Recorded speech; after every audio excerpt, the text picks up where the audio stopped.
Tinalakay sa Senado ang pagkakasangkot ng ilang security guard sa maling gawain at ang mga posibleng dahilan na nagtulak sa kanila.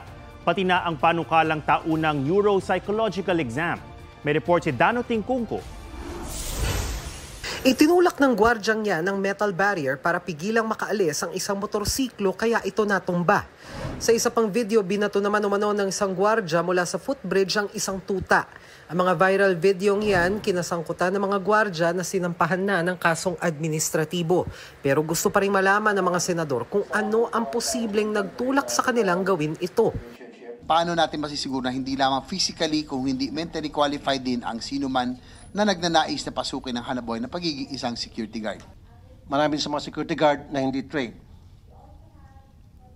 Marami sa mga security guard ay overworked, underpaid. And because of that, sila po ay stressed.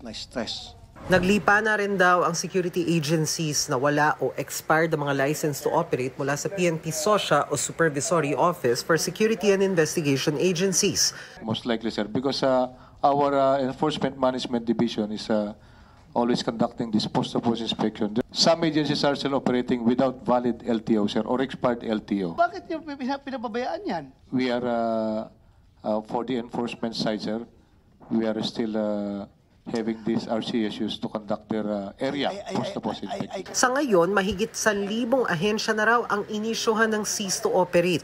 Sinita rin ng mga senador ang mga ulat na may ipinapagawa pang iba sa mga gwardya. Gaya ng pagpaparking attendant, paglilinis, pagsagot sa telepono, pati ang late umanong pasahod sa ilan.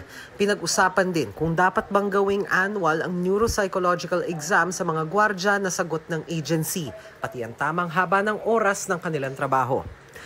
Dano Tingkungko, nagbabalita para sa GMA Integrated News. Mga kapuso, alamin ang State of the Nation. Mag-subscribe sa GMA Integrated News sa YouTube.